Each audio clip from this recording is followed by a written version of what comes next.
Hello and welcome back to Grim Survival and some more Grim News updates. I got some stories for you today, but first, intro.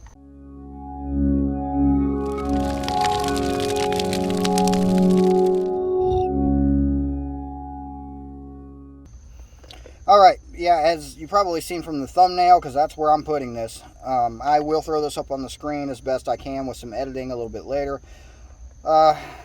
This comes out of Fox 32 Chicago. Cook County judge. Cook County is Chicago, by the way. A Cook County judge strips mother of parental rights because she didn't get the shot. It may be a first-of-its-kind case. A Cook County judge here at the Daly Center has stripped a Chicago mom of her parenting rights because she's refused to get the COVID vaccine. And he is a very sweet boy. He's my whole world. You miss him? I miss him more than anything. Rebecca Furlett has been divorced for 7 years and shares custody of her 11-year-old son with her ex-husband. What had been a 50-50 split in parenting time. But on August 10th, in an unrelated child support hearing, Cook County Judge James Shapiro asked Furlett whether she'd been vaccinated. When she told the judge no because she's had bad reactions to vaccines in the past, Judge Shapiro stripped Furlett of all of her parenting time until she agrees to get vaccinated. I think that it's wrong. I think that it's dividing families, and I think that it's not in my son's best interest to be away from his mother. Furlett is now asking the appellate court to stay the judge's order, her attorney saying the judge has overstepped his authority. Mom claims judge took away parental rights over a vax. Over the past 2 weeks, Furlett has been able to talk to her son on the phone through video calls, but has not seen him in person for several weeks now. Chicago. We're just going to scroll right through this and read as much as I feel is necessary. A Chicago mother says Cook County judge has taken away her parental rights after learning she has not had the shot. In what all parties agree is very unusual and perhaps unprecedented step, a judge at Chicago's Daly Center has stripped Rebecca Furlett of custody because she refuses to take the shot.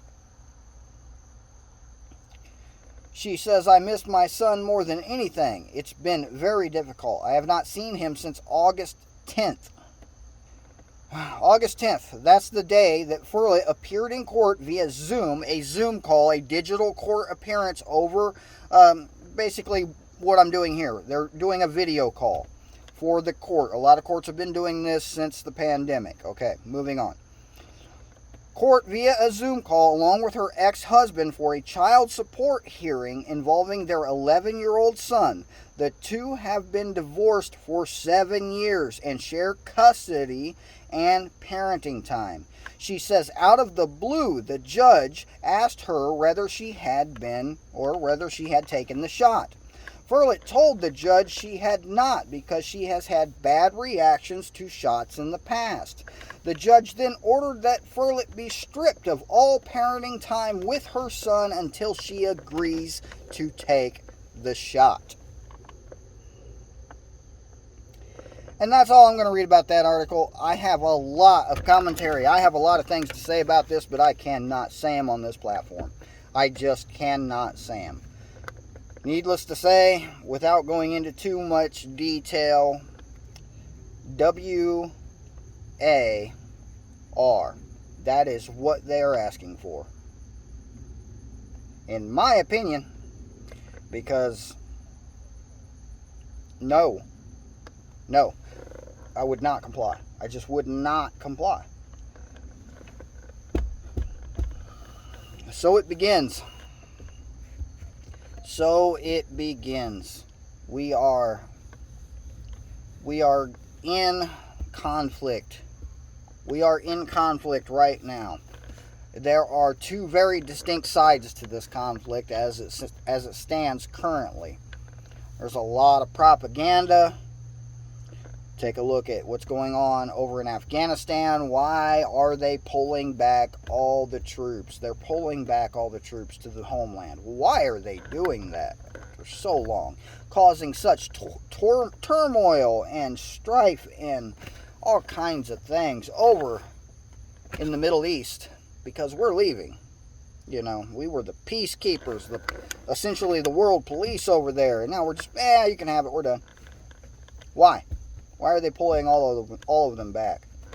They're preparing for something. What do you think it is? I'm really curious. What do you think it is? Please let me know in the comments, because I'm curious to read those. I have another one. More than 1,000 anti-vaxxers march on New York City streets to protest the vax mandate, which forces everyone 12 and older to show proof that they have gotten the shot to enter restaurants, bars, entertainment venues, and gyms. This is coming out of New York. 1,000 people protested against the mandates Saturday in New York City. After marching and chanting, they gathered in the circle. One woman said, "This is a war call. This is a fight. Leave here and do something. Fight for your rights," she said. Hey, I'm quoting this YouTube, but this is a direct quote from a news article. That's all I'm saying. Links to these news articles will be in the description. Alright, and other things, this is a quick one, but yeah, I'm stuck on that first thing, because I'm just stuck right there, because no, just no. Who gave them that authority? Who gave them that authority? Nobody.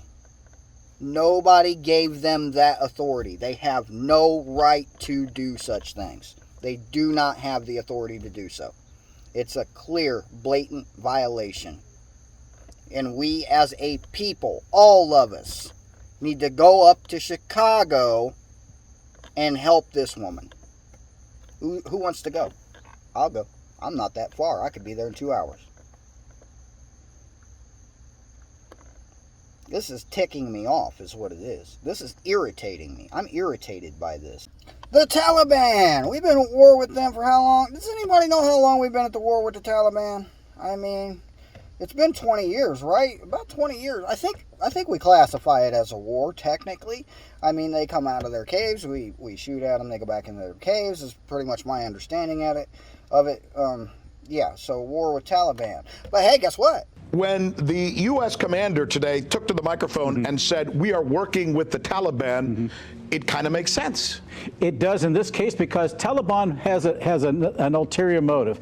They need recognition. They need international recognition. They need funding desperately. U.S. has cut off $10 billion right now. They need money. So they really are a common enemy. They are a common enemy. Yes, they are, for the most part. For both the United States and the Taliban, ISIS is a common enemy. That is correct. Interesting. So now we're friends with the Taliban. Common enemy. Common enemy. So let's work together. That's what we do here in the United States. We will blow you up until somebody we don't like that don't like you starts blowing us up. And then we're going to be like, hey, we don't want to blow you up anymore. You want to help us blow them up instead? Okay.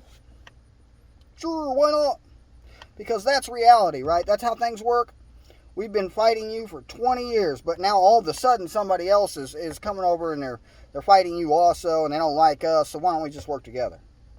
I mean, it's happened. It has, but in this situation, I'm calling BS on the whole damn thing. I'm calling BS because we've been funding this group of people for, I don't know, since the war started, probably just before the war started. Does anybody remember 9/11?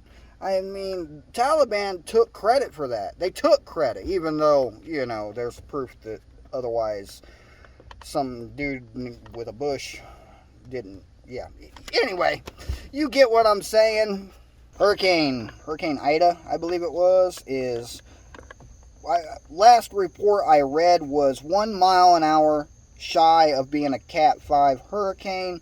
It is currently, just about ready to now. By the time this video is uploaded, it may already have happened. Slam into the coast of Louisiana in the New Orleans vicinity. I haven't seen exactly where it's hitting landfall. I haven't been following it that closely.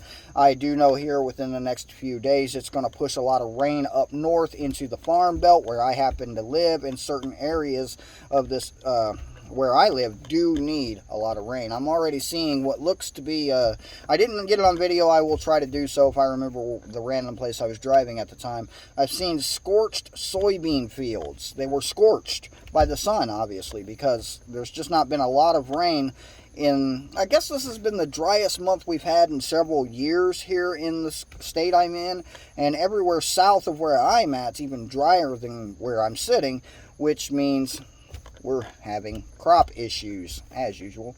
But we have no control over such things. We only have control over what we do in our immediate area with the people that we allow to surround us and the people we keep company. We have that option, those choices. We cannot control anything else. We can control how much we prep. We can control who comes and goes in our lives, in our groups, in our mags. We can make sure people are trustworthy, people are pulling their weight, people have a game plan. Have a game plan. What are you going to do if a judge says that you can't have your kids if you refuse to take that? I mean, what would you do? I really want to know, because I know what I would do, and it involves a lot of little bitty friends.